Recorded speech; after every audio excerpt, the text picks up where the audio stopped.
What's up, everybody? Julian Hall here, and episode 10 of Teaching Kids Entrepreneurship, Tips for Parents and Teachers. Right, so today I am representing those kids who create fire. What do I mean by that? Do you remember, for all of you adults out there, when hip-hop first came onto the scene in the early 80s, late 70s, early 80s? Our parents would have said to us, what is that nonsense you're listening to? What's all that noise? 10, 15, 20 years later, hip hop is now a billion-dollar industry. Who remembers playing games like computer games as a kid? And parents are like, what are you doing? What's all that nonsense? 10, 15, 20 years later, the gaming industry probably makes as much money as the film industry, right? It's huge. The parents back then were similar to parents that I see today, using the analogy of when, back in the days of the cavemen, somebody lit fire, somebody made fire, and all of the other cavemen who'd not seen it before were like, ooh, there's fire, fire's bad, right? Now, there are kids out there who are creating fire, or who are being warmed by fire, and there are parents and teachers out there who think it's bad. So let me give you an example. Let's take YouTube. So it's no mystery that if you are around kids, you know that they are obsessed with YouTube to the point now where they want to become YouTubers. Yeah.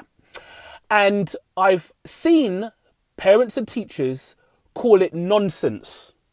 I've heard parents and teachers say that this YouTube thing, for kids that want to get into it, it's nonsense. Now, to me, that is the, ooh, there's fire.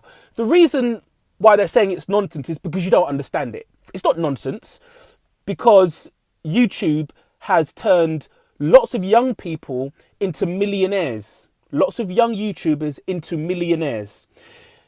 If you look, and I'm not just talking about in the States, I'm talking about in the UK as well, right? Even if they're thousandaires, there are YouTubers, young YouTubers, who are making a living, making more than most of the people watching this video now from YouTube.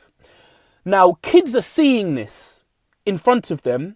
They know that these kids are making money, and naturally, they will want to emulate what they see because YouTube is the TV for kids. So when we used to watch TV back in the 70s and 80s, I'm referring to my age group, there was no way of us getting on TV unless we were really lucky.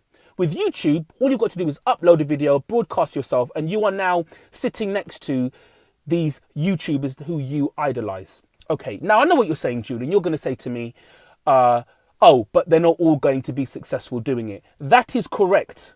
But what if they are? Let me just put it to you that way. Because we know that the future of media and entertainment is online. It's on things like YouTube. There are going to be kids today and young people who will be the adults of tomorrow who will be successful on YouTube. Just like there are, a small amount today, that number is only going to grow. So what makes you think that your child or your student isn't going to be one of them? Because that's the flip side to that argument. Well, they're not all going to make it, like they're not all going to be footballers. That's the other thing, right? So, if they don't want to be YouTubers, they want to be footballers. And yeah, you're right, they're not all going to be footballers. But I was in a school a couple of months ago, and one of the boys, who was about 13, said that he wanted to be a football solicitor, football lawyer. He loves football. He's still going to be in the game of football, but he doesn't have to be the player. And for any of you who know about football, because you guys know I don't know anything about football, but I understand the business model of football, there are loads of different jobs and businesses that are created around football. So just because, don't take their interest and funnel it into just one thing. So if we take the YouTube example, they may not be the YouTuber in front of the camera. They may be the one who edits the videos. They may be the one who markets the videos. They may be the ones who monetize the videos. They may be the people who do a whole host of things in the media world, who write the scripts, who, do all of this stuff, do all the training. There's a whole bunch of stuff. Just think about a job title that exists in the TV world that job title will exist in some way, shape or form in the YouTube world. Think about the skills. Think about the learning from all of those things. So as you guys know, my daughter's on YouTube, and I was having this discussion with my wife just the other day, saying that our aspirations for my daughter aren't that she becomes a YouTuber. That's what one of the things she wants to do. But in the meantime, we know that all of the skills that she's learned by doing YouTube videos, people think that she's been trained in a performing arts school. She hasn't. She's just practiced the thing that she loves doing, and as you practice, you get better. Yeah.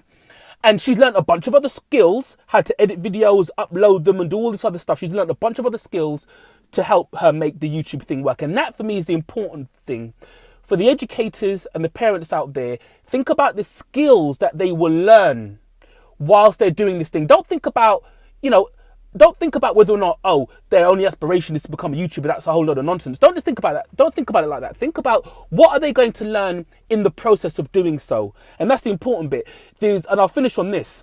There's a meme out there, one of those jokey memes, which says, I know they say that if you do what you love, you'll never have to work a day in your life, but I don't know anybody who will pay me to watch football.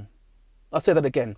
This is what the meme says. I know that doing what you love, if you do what you love, you'll never have to work a day in your life, but I don't know anybody who will pay me to watch football.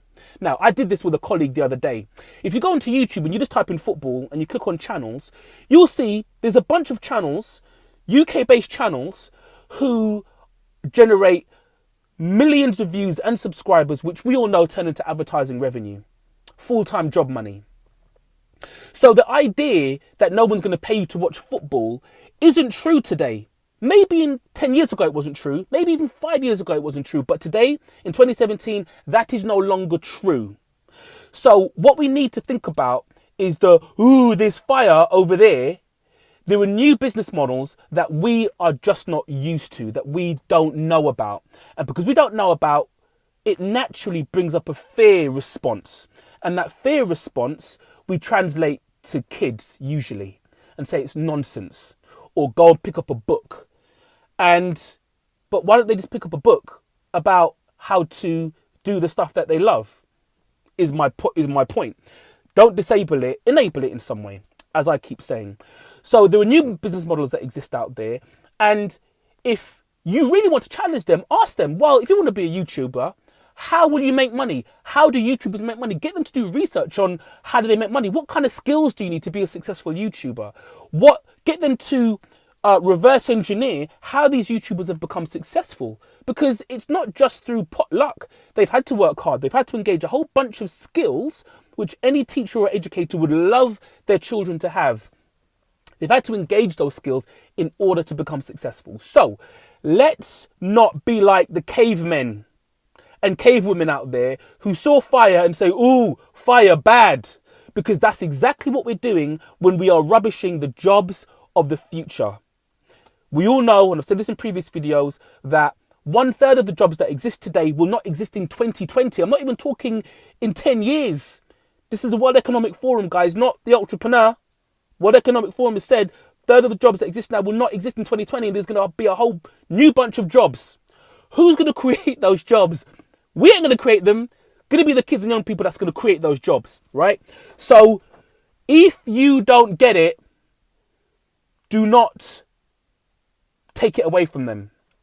Do not minimize the importance of the things that they are really into, because they're into it for a reason, yeah? And if you don't get it, investigate why they are so into it, because they're into it for a reason, right? Investigate. Do a project with them, because the other thing is this. The work it takes to become a YouTuber, it's a lot, yeah? To be a successful YouTuber, it's a lot of work. So if you just at least show them the reality of it, yeah? Stack up the reality of it. And they may end up saying, you know what, actually, no, it isn't for me, because if I've got to do all this content, all this editing, maybe it's not for me. Maybe I'll just keep it as a hobby. Some of them may be really up for it. So, fire is not bad if it's used in the right way.